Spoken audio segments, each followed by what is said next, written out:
ឆ្នាំថ្មីចិត្តមកដល់ហើយនៅសល់តែរយៈពេលប្រហែលអាទិត្យទៀតដូច្នេះតើយើងត្រៀមខ្លួនសម្រាប់ឆ្នាំថ្មីនឹងហើយឬនៅថ្ងៃនេះយើងនឹងរៀនជាមួយគ្នាអំពីរបៀបដែលយើងនឹងចាប់ផ្ដើមឆ្នាំថ្មីឲ្យបានល្អជាមួយនឹងគោលការណ៍ទាំង7របស់លោក Jim Rohn ប្រសិនបើបងប្អូនអត់ដឹងថាលោក Jim Rohn ជាណាសូមមើលវីដេអូចាស់របស់ខ្ញុំដែលខ្ញុំនឹងដាក់នៅក្នុង description សម្រាប់បងប្អូនក្នុងការមើលវីដេអូនឹងឡើងវិញអំពីថាតើ Jim Rohn ជាណាលោក Jim Rohn បាននិយាយថាចូលឲ្យយើងធ្វើការជាមួយខ្លួនឯងឲ្យខ្លាំងជាងដែលយើងធ្វើការជាមួយនឹងការងារ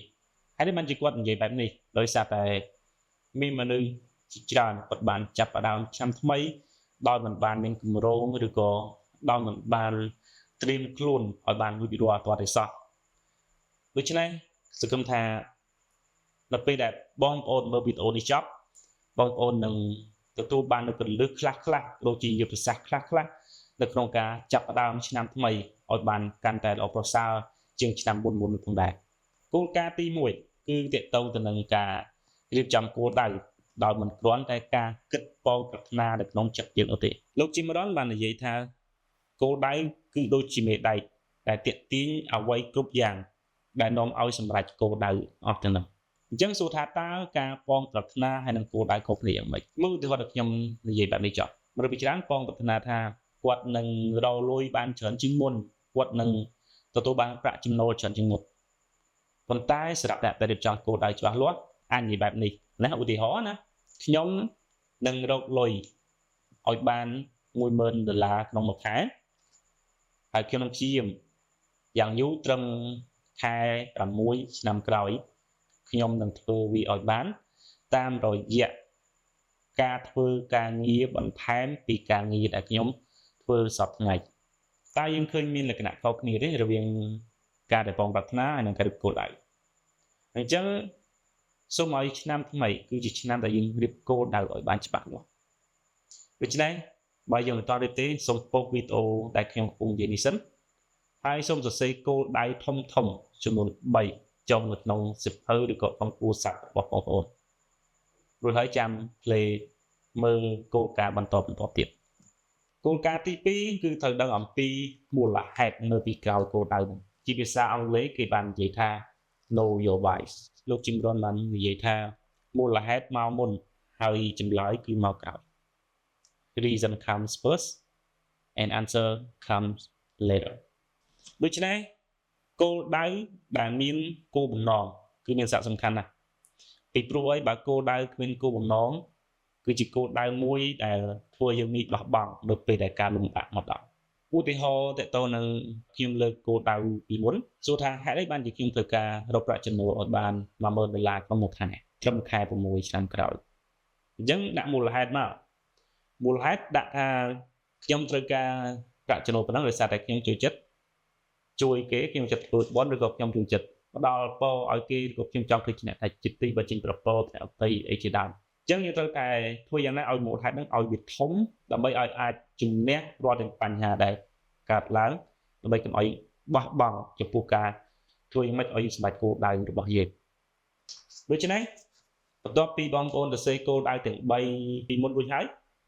អញ្ចឹងសូមសរសេរគោលបំណងនៅពីក្រោយគោលដៅទាំង3នេះទៀតណាហេតុអីបានយើងចង់សម្រេចវាឲ្យបាននៅក្នុងឆ្នាំក្រោយគោលការណ៍ទី3គឺទាក់ទងនឹងការកសាងប្រព័ន្ធដើម្បីឲ្យសម្រេចគោលដៅនេះការដែលយើងមានគោលដៅគឺល្អមានមូលហេតុគឺល្អប៉ុន្តែគោលការណ៍ទី3នេះគឺជារបៀបមួយដែលនាំឲ្យយើងសម្រេចគោលដៅហ្នឹងលោក Jim Rohn បាននិយាយថាភាពជោគជ័យវាមិនមានអ្វីជាដុំកំភួនជាងការដែលយើងមានវិន័យតិចតួច3 4ហ្នឹងណាដែលប៉ុន្តែយើងធ្វើវាប្រចាំថ្ងៃអញ្ចឹងគោលដៅគឺជាផែនទីមួយឬក៏គឺជាអ្វីមួយដែលប្រាប់ថាឲ្យយើងទៅណាប៉ុន្តែប្រព័ន្ធនៃការធ្វើវានោះប្រាប់អំពីរបៀបដែលយើងទៅដល់ឧទាហរណ៍តកតងភ្ជាប់នឹងគោលការណ៍មុនខ្ញុំចង់បានលុយ$10,000ក្នុងមួយខែត្រឹមខែ6ដោយសារតែខ្ញុំចង់យកលុយទៅជួយអ្នកដទៃតាមដែលខ្ញុំចង់ជួយយ៉ាងប៉ុន្តែសួរថាតើខ្ញុំបានលុយតាមរបៀបណាអញ្ចឹងយើងសរសេរចុះមកអញ្ចឹងខ្ញុំអាចធ្វើការក្រៅម៉ោងបន្ថែមឬក៏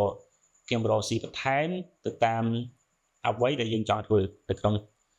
ឆ្នាំក្រោយហ្នឹងវាគឺជាប្រព័ន្ធមួយ យើងក៏សាងប្រព័ន្ធមួយឧទាហរណ៍ថា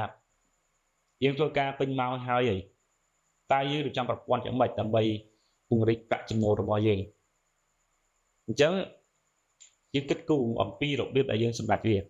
យើងមិនមែនគ្រាន់តែសរសេរគោលដៅទុកចោលហើយគ្រាន់តែអង្គុយបន់ឲ្យសម្រេចជោគជ័យលោកវាមិនអាចទៅរួចទេអញ្ចឹងយើងត្រូវតែកំណត់ប្រព័ន្ធមួយរបៀបធ្វើមួយដើម្បីឲ្យសម្រេចគោលដៅនោះដូច្នេះដើម្បីយើងត្រូវអនុវត្តសម្រាប់ការនេះចូលឲ្យយើងសរសេរចុះនៅទម្លាប់មួយប្រចាំថ្ងៃនិងទម្លាប់ប្រចាំសប្តាហ៍ដែលយើងអាចធ្វើបានឬក៏សកម្មភាពណាមួយយើងអាចធ្វើបានដើម្បីយើងអាចខិតជិតសម្រេចទៅដល់គោលដៅអស់ទាំងនោះគោលការណ៍ទី4គឺតកតងទៅនឹងការដែលយើងត្រូវតែធ្វើយ៉ាងម៉េចនៅតែបន្តអនុវត្តទៅតាមផែនការរបស់យើងមិនមែនទៅតាមអារម្មណ៍របស់យើងនោះទេអញ្ចឹងលោកជីមរ៉ុនបាននិយាយថាការដែលយើងមានវិន័យឬក៏វិន័យគឺជាស្ពានដែលតភ្ជាប់រវាងគោលដៅហើយនឹងការសម្រេចគោលដៅយើងជាមនុស្សពេលខ្លះយើងមានអារម្មណ៍ថាយើងខ្សោយយើងល្វើយថ្ងៃណាមួយហើយពេលខ្លះយើងមានអារម្មណ៍ថាយើងអត់ចង់ធ្វើវាតទៀតទេអញ្ចឹងសូមកុំឲ្យអារម្មណ៍អូសទាញឲ្យសោះយើងត្រូវដាក់វិន័យខ្លួនឯងយើងមិនទាន់ទៅដល់ទេប៉ុន្តែយើងធ្វើយ៉ាងណាត្រូវតែអនុវត្តបន្តគម្រោងផែនការរបស់យើងបន្តទៅទៀតដូច្នេះចំណុចត្រូវអនុវត្តយើងត្រូវចុះប៉ងត្រាជាមួយខ្លួនឯងហើយទៅសេថានៅពេលដែលខ្ញុំអត់មានអារម្មណ៍ធ្វើវាឬក៏ខ្ញុំអត់មានអ្វីមួយជំរុញខ្ញុំឲ្យខ្ញុំធ្វើខ្ញុំនៅតែធ្វើវាដោយសារតែអញ្ចឹងយើងត្រូវសេចុះមកហើយសញ្ញាមកហើយទន្ទិញចាំងខ្លួនឯងគោលការណ៍ទី5គឺទៅទៅនឹងការវិនិយោគទៅលើខ្លួនឯងជារៀងរាល់ថ្ងៃលោកជីមរ៉ុនបាននិយាយថាការសិក្សាអប់រំជាផ្លូវការឬក៏កម្មវិធីអប់រំដែលយើងរៀនជាធម្មតាហ្នឹងណាគឺជួយឲ្យយើងរកការងារបានឬក៏ជួយឲ្យយើងរស់បានប៉ុន្តែការដែលយើងរៀនដោយខ្លួនឯងនោះគឺវាអាចជួយផ្លាស់ប្ដូរព្រេងវាសនារបស់យើងបានដូច្នេះប្រសិនបើយើងចំណាយពេលសម្រាប់អភិវឌ្ឍខ្លួនឯងមួយថ្ងៃ1ម៉ោងអញ្ចឹងក្នុងមួយឆ្នាំយើងក៏មានខ្ទង់365ម៉ោងដែរអញ្ចឹងក្នុង1ម៉ោងយើងអាចធ្វើអីបានខ្លះ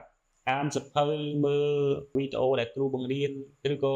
យើងចំណាយពេលដើម្បីធ្វើម៉េចឲ្យខ្លួនឯងកាន់តែលូតលាស់ឡើងមួយកម្រិតទៀតដូច្នេះចំណុចត្រូវអនុវត្តនោះគឺសូមប្លុករយៈពេល1ថ្ងៃ1ម៉ោងសម្រាប់ខ្លួនឯងសម្រាប់អានសៀវភៅសម្រាប់មើលវីដេអូបង្រៀនទៅទៅការលើកទឹកចិត្តឬក៏រៀនជំនាញអ្វីមួយដែលថ្មីសម្រាប់ខ្លួនឯងនោះយើងប្រកាសជាមិនខាតនោះទេគោលការណ៍ទី6គឺទៅទៅនឹងការដែលយើងត្រូវ review វាឡើងវិញត្រូវមើលឡើងវិញហើយក៏ជាត្រូវមើលថាចំណុចខ្លះត្រូវកែប្រែរយៈពេលមួយត្រីនេះម្ដងលោកជីមរ៉ុនបាននិយាយថាសូមកុំគិតថាវាកាន់តែងាយស្រួលឲ្យសោះប៉ុន្តែត្រូវតែគិតថា